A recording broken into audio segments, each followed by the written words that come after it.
ద్వితీయోపదేశ కాండము 7వ అధ్యాయము. నీవు స్వాధీనపరచుకొనబోవు దేశములోనికి నీ దేవుడైన యెహోవా నిన్ను చేర్చి బహుజనములను అనగా సంఖ్యకును బలమునకును నిన్ను మించిన హిత్తీయులు, గిర్గాషీయులు, అమోరీయులు, కనానీయులు, పెరిజీయులు, హివ్వీయులు, యబూసీయులను 7 జనములను నీ ఎదుట నుండి వెళ్ళగొట్టిన తరువాత నీ దేవుడైన యెహోవా వారిని నీకప్పగించినప్పుడు నీవు వారిని హతము చేయవలెను, వారిని నిర్మూలము చేయవలెను. వారితో నిబంధన చేసుకొనకూడదు, వారిని కరుణింపకూడదు, నీవు వారితో వియ్యమందకూడదు. వాని కుమారునికి నీ కుమార్తెనియ్యకూడదు, నీ కుమారునికి వాని కుమార్తెను పుచ్చుకొనకూడదు. నన్ను అనుసరింపకుండా ఇతర దేవతలను పూజించినట్లు నీ కుమారుని వారు మళ్లించుదురు. అందును బట్టి యెహోవా కోపాగ్ని నీ మీద రగులుకొని ఆయన నిన్ను త్వరగా నశింపజేయును. కావున మీరు వారికి చేయవలసినది ఏమనగా, వారి బలిపీఠములను పడద్రోసి వారి విగ్రహములను పగులగొట్టి వారి దేవతా స్తంభములను నరికివేసి వారి ప్రతిమలను అగ్నితో కాల్చవలెను.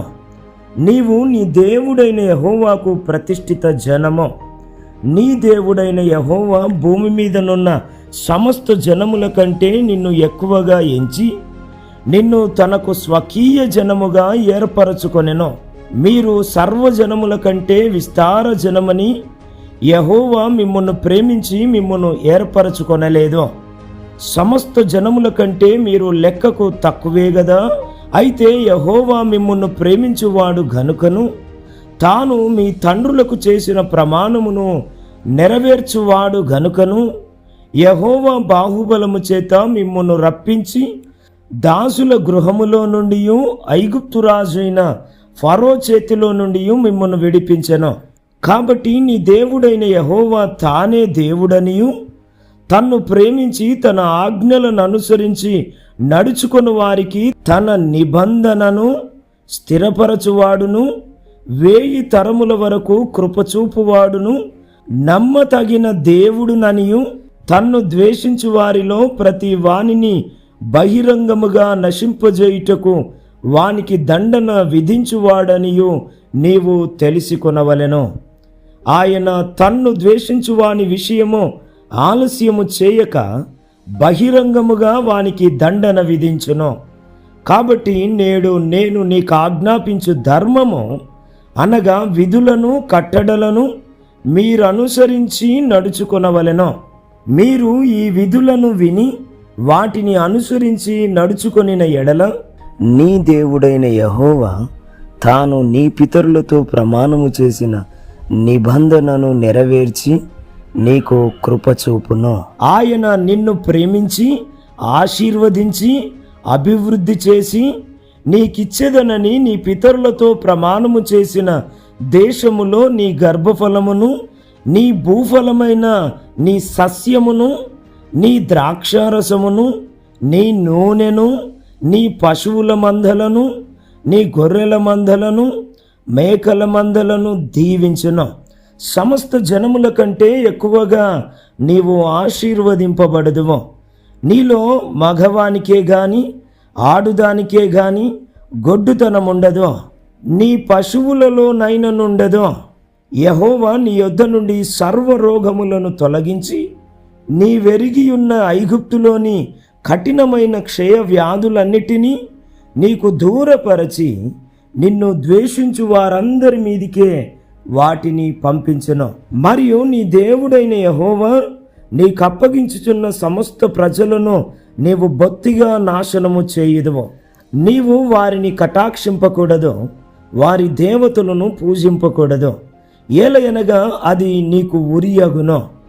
ఈ జనములు నాకంటే విస్తారముగా ఉన్నారు, నేను ఎట్లు వారిని వెళ్ళగొట్టగలనని నీవనుకొందువేమో. వారికి భయపడకుమో. నీ దేవుడైన యెహోవా ఫరోకును ఐగుప్తు దేశమంతటికిని చేసిన దానిని అనగా నీ దేవుడైన యెహోవా నిన్ను రప్పించినప్పుడు నీ కన్నులు చూచిన ఆ గొప్ప శోధనలను, సూచక క్రియలను, మహత్కార్యములను, బాహుబలమును, చాచిన చేతిని బాగుగా జ్ఞాపకము చేసుకొనము. నీకు భయము పుట్టించుచున్న ఆ జనులకందరికీ నీ దేవుడైన యెహోవా అలాగే చేయును. మరియు మిగిలిన వారును, నీ కంటబడక దాగిన వారును నశించు వరకు నీ దేవుడైన యెహోవా వారి మీదికి పెద్ద కందిరీగలను పంపును. వారిని చూచి జడియవద్దు. నీ దేవుడైన యెహోవా నీ మధ్యనున్నాడో. ఆయన భయంకరుడైన మహాదేవుడు. నీ దేవుడైన యెహోవా నీ ఎదుట నుండి క్రమక్రమముగా ఈ జనములను తొలగించును. అడవి మృగములు విస్తరించి నీకు బాధకములుగా నుండవచ్చును గనుక వారిని ఒక్కమారే నీవు నాశనము చేయతగదో. అది నీకు క్షేమకరము కాదో. అయితే నీ దేవుడైన యెహోవా వారిని నీకప్పగించి వారిని నశింపజేయు వరకు వారిని బహుగా తల్లడిల్లజేయును. ఆయన వారి రాజులను నీ చేతికి అప్పగించెను.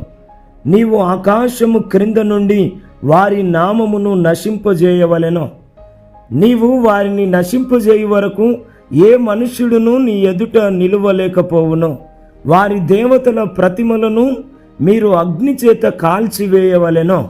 వాటి మీదనున్న వెండి బంగారములను అపేక్షింపకూడదు. నీవు దాని వలన చిక్కుబడుదువేమో గనుక దానిని తీసుకొనకూడదు. ఏలయనగా అది నీ దేవుడైన యెహోవాకు హేయమో. దానివలే నీవు శాపగ్రస్తుడవు కాకుండానట్లు నీవు హేయమైన దాని నీ ఇంటికి తేకూడదు. అది శాపగ్రస్తమే గనుక దాని పూర్తిగా రోసి దాని యందు బొత్తిగా అసహ్యపడవలెను. God bless you.